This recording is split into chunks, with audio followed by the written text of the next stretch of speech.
എല്ലാ കൂട്ടുകാർക്കും നമസ്കാരം. സീരിയൽ മാനിയ വെറൈറ്റി സ്റ്റോറീസിന്റെ ഏറ്റവും പുതിയൊരു വീഡിയോയിലേക്ക് എല്ലാ കൂട്ടുകാർക്കും സ്വാഗതം കേട്ടോ.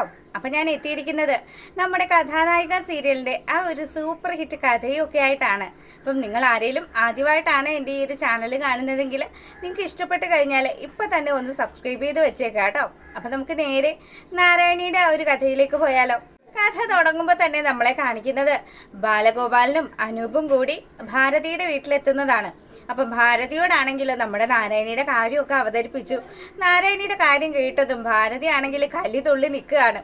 അപ്പം അവരങ്ങ് പോകുന്ന ആ ഒരു സമയത്താണെങ്കിലോ നമ്മുടെ ആ ഒരു അനൂപിന്റെ അച്ഛനും പറയുന്നുണ്ട്, മോനെ വിവരവും വിദ്യാഭ്യാസവും ഒന്നും പഠിപ്പും വിവരവും ഒന്നും ഇല്ലാത്ത ഒരു പെണ്ണിനെ ഒരു കാരണവശാലും നമ്മുടെ വീട്ടിലേക്ക് കൂട്ടാനായിട്ട് നിന്റെ അമ്മ സമ്മതിക്കില്ല എന്ന് തീർത്ത് പറയാണ്. അപ്പൊ അനൂപ് പറയുന്നുണ്ട്, അങ്ങനെയൊക്കെ ആണ് എങ്കിൽ പിന്നെ എനിക്ക് എന്റേതായ തീരുമാനം എടുക്കേണ്ടി വരും. ഇത് കേട്ട പാടെ തന്നെ നമ്മുടെ ആ ഒരു ഭാരതി പറയുന്നുണ്ട്, അങ്ങനെ നീ എടുക്കോ? അങ്ങനെ നീ എടുത്തു കഴിഞ്ഞാലുണ്ടല്ലോ പിന്നെ നീയും ഞാനും തമ്മിലുള്ള ആ ഒരു ബന്ധം അതവിടെ അവസാനിക്കുകയാണ് ചെയ്യുന്നതെന്നും പറഞ്ഞ് ഭാരതി ഒച്ചപ്പാടുണ്ടാക്കുമ്പോൾ നമ്മുടെ ബാലഗോപാലൻ പറയുന്നുണ്ട്, അതെ ഭാരതി, അവൻ ഇപ്പൊ കുറച്ച് ദിവസം കൂടി വന്നതല്ലേ, മകന്റെ ഇഷ്ടം അനുസരിച്ച് എന്താണ് ഫുഡെന്ന് വെച്ചാൽ അതൊക്കെ ഉണ്ടാക്കി കൊടുക്ക്. അങ്ങനെയല്ലേ മക്കളെ സ്നേഹിക്കേണ്ടത്, അല്ലാതെ അവനെ ഇങ്ങനെ കടിച്ചു കീറാൻ ചെല്ലല്ലേ എന്ന് പറയുകയാണ്.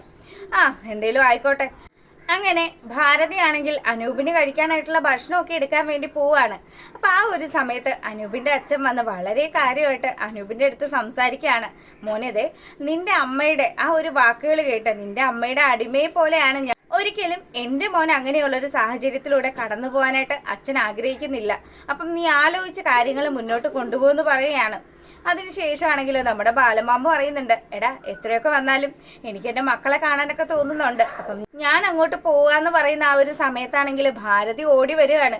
എടാ മാനസിക്ക് നിന്നെ വേണ്ട, പിന്നെ നീ എന്തിനാണ് ആ ഒരു കുഞ്ഞുങ്ങളെ കാണാൻ അങ്ങ് കയറി ചെല്ലുന്നത്?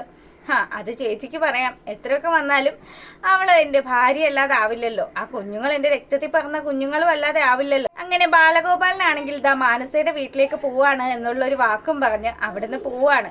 അങ്ങനെ ചെല്ലുമ്പോൾ നമ്മളെ കാണിക്കുന്നത് മാനസയുടെ വീടാണ് കേട്ടോ. മാനസയുടെ വീട്ടില് ഒരു പോലീസുകാരനിരുന്ന മാനസയോട് ഓരോ കാര്യങ്ങളൊക്കെ ഇങ്ങനെ ചോദിക്കുകയാണ്.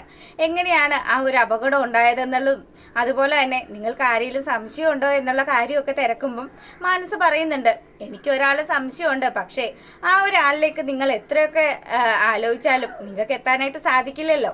അവരുടെ ആ ഒരു കാശൊക്കെ കൈപ്പറ്റിയവരായിരിക്കും മേൽഘടകത്തിലുള്ള ആൾക്കാർ മുഴുവനും എന്നുള്ളതൊക്കെ ഇങ്ങനെ പറഞ്ഞു ഇവർ സംസാരിച്ച് നിൽക്കുമ്പോഴാണ് അതിനിടയിലേക്കാണ് ബാലഗോപാലൻ ചെല്ലുന്നത്. ബാലഗോപാലിനെ കണ്ടതും ഈ ഒരു പോലീസുകാരനാണെങ്കിലോ എഴുന്നേറ്റ് നിന്ന് സെല്യൂട്ട് അടിക്കുന്ന രീതിയിൽ നിൽക്കുകയാണ്. അപ്പൊ ആ സമയം തന്നെ മാനസയ്ക്ക് കാര്യം പിടികിട്ടി, ഇവന്റെ ആ ഒരു ശിങ്കടി തന്നെയാണ് വന്നിരിക്കുന്ന പോലീസ് എന്നുള്ള കാര്യം. അങ്ങനെ ബാലഗോപാലിനോട് മാനസ തിരക്കുകയാണ്, നിങ്ങൾ എന്തിനാണ് എന്നെ കാണാനായിട്ട് ഈ വീട്ടിലേക്ക് വന്നത്? നിങ്ങളുടെ മക്കളോ അല്ലെങ്കിൽ ഞാനോ നിങ്ങളെ കാണാനായിട്ട് ആഗ്രഹിക്കുന്നില്ല, ഒരിക്കലും നിങ്ങളുടെ മുഖം ഞങ്ങൾ കാണാനേ ആഗ്രഹിക്കുന്നില്ല എന്നും പറഞ്ഞ് ഇങ്ങനെ സംസാരിക്കുമ്പം നമ്മുടെ ബാലഗോപാലനാണെങ്കിൽ ഒരു നയത്തിൽ സംസാരിക്കുകയാണ്. അതെ മാനസേ, നിനക്ക് ഇങ്ങനെയൊക്കെ സംഭവിച്ചതിൽ എനിക്ക് വലിയ ദുഃഖമൊക്കെ ഉണ്ട്. എത്രയൊക്കെ വന്നാലും നീ എന്റെ കുഞ്ഞുങ്ങളുടെ അമ്മയാണല്ലോ, അതുകൊണ്ട് തന്നെ നിന്നെ ഇങ്ങനെ ഒരു വീൽ ചെയറിൽ കാണുമ്പോൾ എനിക്ക് ഭയങ്കര വിഷമം ഉണ്ടെന്ന് പറയാണ്. അപ്പൊ ഇത് കേട്ടതും നമ്മുടെ ബാലഗോപാലിന്റെ മകള് പറയുന്നുണ്ട്, അതെ അച്ഛൻ അങ്ങനെയൊന്നും വിഷമിക്കുവൊന്നും വേണ്ട, ഇതെങ്ങനെയാണ് അമ്മയ്ക്ക് സംഭവിച്ചത് എന്നുള്ള കാര്യമൊക്കെ മറ്റാരെക്കാട്ടിലും നന്നായിട്ട് ഞങ്ങൾ രണ്ട് മക്കൾക്ക് അറിയാന്ന് പറയാണ്. അപ്പം മാനസികയോട്ടും വിട്ടുകൊടുക്കുന്നൊന്നും ഇല്ല കേട്ടോ. പുള്ളിക്കാർ പറയുന്നുണ്ട്, ഇനി ദയവ് ചെയ്ത് എന്റെ സുഖവിവരങ്ങളൊന്നും അന്വേഷിക്കാനായിട്ട് നിങ്ങൾ ഈ വീട്ടിലേക്ക് കടന്നു വരരുതെന്ന് തീർത്ത് പറയാണ്. അത് നിങ്ങൾ ഓരോരോ ആവശ്യങ്ങൾക്കായിട്ട് ആ ഒരു തെന്നില ഗ്രാമത്തിൽ കറങ്ങി നടക്കുന്നുണ്ടല്ലോ, അങ്ങനെ നടന്നിട്ടും നിങ്ങൾ ഇതുവരെയും കാണേണ്ട ഒരാളെ കണ്ടില്ലേ എന്ന് ചോദിക്കുകയാണ്. അപ്പൊ ബാലഗോപാലനാണെങ്കിൽ ഒന്നും മനസ്സിലാവുന്നില്ല കേട്ടോ, ഇവൾ എന്താണ് ഈ പറയുന്നത് എന്നുള്ള കാര്യം. അപ്പൊ പുള്ളിക്കാരനോട് നമ്മുടെ മാനസ വീണ്ടും പറയുന്നുണ്ട്, അതെ നിങ്ങൾ ഇല്ലാതാക്കിയ ആ ഒരു ശരത്ചന്ദ്രനും അയാളുടെ ഭാര്യ പത്മജയ്ക്കും പിറന്ന അവരുടെ രക്തത്തിലുള്ള ആ ഒരു കുഞ്ഞ് ജീവിച്ചിരിപ്പുണ്ട്. ഇത് കേട്ട് ബാലഗോപാലന്റെ ആണെങ്കിൽ ഇതാ കിളി പോയൊരവസ്ഥയിൽ ഇരിക്കുകയാണ്. പുള്ളിക്കാരൻ ശരിക്കും ഞെട്ടിയിരിക്കുകയാണ്. അപ്പം അയാൾ പറയുന്നുണ്ട്, നീ എന്താ മനസ്സ് ഈ പറഞ്ഞു വരുന്നത്? എനിക്കൊന്നും മനസ്സിലാവുന്നില്ല. മനസ്സിലാകുന്ന ഭാഷയിലാണല്ലോ ഞാൻ നിങ്ങളോട് സംസാരിച്ചത്. അതെ, ആ ഒരു തെന്നിലാപുരം ഗ്രാമത്തില് നിങ്ങൾ ആ ഒരു നാരിയുടെ കല്യാണത്തിന് പങ്കെടുത്തില്ലേ, ആ കല്യാണത്തിലും ഈ പറയുന്ന ആ ഒരു കുട്ടി ഉണ്ടായിരുന്നു. അപ്പൊ ബാലഗോപാലൻ ഇങ്ങനെ ഇരുന്ന് ആലോചിക്കുക കേട്ടോ, ഏത് കുട്ടിയെ കുറിച്ചിട്ടാണ് ഇവളീ പറയുന്നതെന്ന്. അങ്ങനെ പത്മജയ്ക്കും ശരത്ചന്ദ്രനും പിറന്ന ആ ഒരു മകള് അവള് നാരായണിയാണ് എന്നുള്ള ആ ഒരു സത്യം മാനസയുടെ വായിൽ നിന്ന് അറിയാണ്. മാനസ ഈ സത്യങ്ങളെല്ലാം പറയുമ്പം ബാലഗോപാലൻ കിടുങ്ങി. അപ്പൊ പുള്ളിക്കാരനാണെങ്കിലോ ഞാൻ പോവുകയാണ് എന്നുള്ളൊരു വാക്കും പറഞ്ഞ് അവിടെ നിന്ന് ഇറങ്ങുമ്പോഴത്തേക്കിനും മാനസ വീണ്ടും പറയുന്നുണ്ട്, ദയവ് ചെയ്ത് ഇനി ഞങ്ങളെ ആരെയും ബുദ്ധിമുട്ടിക്കാനായിട്ട് ഈ വീട്ടിലേക്ക് കയറി വരരുതെന്ന് പറയാണ്. അങ്ങനെ ബാലഗോപാലൻ നേരെ പോകുന്നത് നമ്മുടെ ആ ഒരു അനൂപിന്റെ അടുത്തേക്കാണ് കേട്ടോ. അനൂപിനെ കണ്ട പാടെ ചോദിക്കുന്നുണ്ട്, എടാ അനൂപ്, നീ ആ കല്യാണം കഴിക്കാൻ പോകുന്ന പെണ്ണുണ്ടല്ലോ നാരായണി, അവളുടെ അച്ഛന്റെയും അമ്മയുടെയും ഡീറ്റെയിൽസ് ഒക്കെ നിനക്ക് അറിയാവോ എന്ന് ചോദിക്കുകയാണ്. അല്ല മാമേ, അമ്മാമ്മ ഇപ്പൊ എന്തിനാ അതൊക്കെ ചോദിക്കുന്നത്? അവളുടെ ഡീറ്റെയിൽസ്, അവളുടെ അച്ഛൻ മരിച്ചുപോയി, അമ്മയും മരിച്ചുപോയി, പിന്നെ അച്ഛൻ ഒരു പ്രശസ്തനായ എഴുത്തുകാരനായിരുന്നു, പിന്നെ വേറെ ഡീറ്റെയിൽസ് ഒന്നും എനിക്കറിയില്ല, മരിച്ചുപോയവരെ കുറിച്ച് ഇപ്പൊ ഇതിൽ കൂടുതലൊന്നും തിരക്കേണ്ട ആവശ്യമില്ലല്ലോ. ഇങ്ങനെയൊക്കെ അനൂപ് പറയുന്ന ആ ഒരു സമയത്താണെങ്കിലോ ബാലമാമ പറയുന്നുണ്ട്, എടാ പൊട്ടാ, കല്യാണം കഴിക്കാനായിട്ട് ഉദ്ദേശിക്കുന്ന ആ ഒരു പെണ്ണിന്റെ അവളുടെ ഡീറ്റെയിൽസ് മുഴുവൻ അറിയേണ്ടത് അത് നിന്റെ ഒരു ബാധ്യതയല്ലേ, പിന്നെ നീ എന്താ അത് തിരക്കാഞ്ഞത്? അല്ല അവളുടെ അച്ഛന്റെ പേരെന്താന്ന് ചോദിക്കുകയാണ്. അവളുടെ അച്ഛന്റെ പേരും അമ്മയുടെ പേരും ഒന്നും എനിക്കറിയില്ല, അവളുടെ പേര് നാരായണിയാണ് എന്ന് മാത്രമേ എനിക്കറിയാം, അതുകൊണ്ട് വേറെ ഡീറ്റെയിൽസ് ഒന്നും എനിക്കറിയില്ല. ബാലമാമയ്ക്ക് എന്താ ഒരു ടെൻഷൻ പോലെ എനിക്ക് തോന്നുന്നുണ്ടല്ലോ എന്ന് പറഞ്ഞ് അനൂപ് ഇങ്ങനെ സംസാരിക്കുമ്പം ബാലമാമ പറയുന്നുണ്ട്, നിന്റെ അമ്മായിയെ പോയി കണ്ടതിന്റെ ക്ഷീണമാണ്. എന്തിനാ അമ്മാമ്മേ, അവർക്ക് ആർക്കും ഇഷ്ടമല്ലെങ്കിൽ പിന്നെ എന്തിനാ അവരുടെ വീട്ടിലേക്ക് പോയി അവരെ ശല്യം ചെയ്യുന്നത്? പിള്ളേര് പോലും പറയുന്നത് ബാലമാമയുടെ മുഖം കാണണ്ടെന്നാണ്. ഇങ്ങനെയുള്ളൊരു സാഹചര്യത്തിൽ എന്തിനാ അവരെ ശല്യം ചെയ്യാൻ പോകുന്നതെന്നും പറഞ്ഞ് അനൂപ് ഇങ്ങനെ ഉപദേശിക്കുമ്പോഴത്തേക്കിനും, അതെ ആ കാര്യമൊക്കെ ഞാൻ ചെയ്തോളാം, എന്തായാലും നീ എന്നാലും ഗസ്റ്റ് ഹൗസിലേക്ക് പോയിക്കോ, എനിക്ക് കുറച്ച് പരിപാടിയൊക്കെ ഉണ്ട് എന്നും പറഞ്ഞ് പുള്ളിക്കാരൻ അവിടുന്ന് പോകുന്നത് താണിശ്ശേരി തറവാട്ടിലേക്കാണ്. നേരെ ചെല്ലുമ്പോൾ നമ്മുടെ മുത്തശ്ശിയും നളിനിയും അമലയും ഒക്കെ കൂടെ ഈ ബാലഗോപാലിനെ സ്വീകരിക്കുമ്പോഴത്തേക്കിനും ബാലഗോപാലൻ പറയുന്നുണ്ട്, അതെ നാരായണിയുടെയും അനൂപിന്റെയും കല്യാണ കാര്യമൊന്നും പറയാൻ വേണ്ടിയല്ല ഞാൻ വന്നത്, എനിക്ക് നാരായണിയെ കുറിച്ചിട്ട് കുറച്ച് കാര്യങ്ങളെല്ലാം അറിയാനുണ്ട്, ആ ഒരു കാര്യം അറിയാൻ വേണ്ടിയിട്ടാണ്. അപ്പം നളിനി ചോദിക്കുന്നുണ്ട്, എന്തായാലും സാറ് ചോദിച്ചോ, ഞങ്ങൾ പറഞ്ഞു തരാം. അതെ, ഇങ്ങനെ നാരായണിയുടെ അച്ഛനും അമ്മയും ആരാണ് എന്നുള്ള ആ ഒരു സത്യം നമ്മുടെ നളിനി വെളിപ്പെടുത്തുകയാണ്. പ്രശസ്തനായിട്ടുള്ള ആ ഒരു എഴുത്തുകാരനായിരുന്നു ശരത്ചന്ദ്രന്റെ മകളാണ് നാരായണി എന്ന് പറയുമ്പോഴത്തേക്കിനും നമ്മുടെ ആ ഒരു മാനസയുടെ അടുത്ത് നിന്ന് കേട്ട കാര്യങ്ങളൊക്കെ തന്നെയാണ് ഇവർ. ആ ഒരു ഞെട്ടലിൽ തന്നെയാണ് നമ്മുടെ ബാലഗോപാലൻ ഇരിക്കുന്നത്. അപ്പൊ പുള്ളിക്കാരനാണെങ്കിലോ, അല്ല അവളുടെ അമ്മ ആരാണെന്ന് ചോദിക്കുകയാണ്. അത് പത്മജയാണ് എന്നുള്ള കാര്യം മുത്തശ്ശിയാണ് പറയുന്നത്.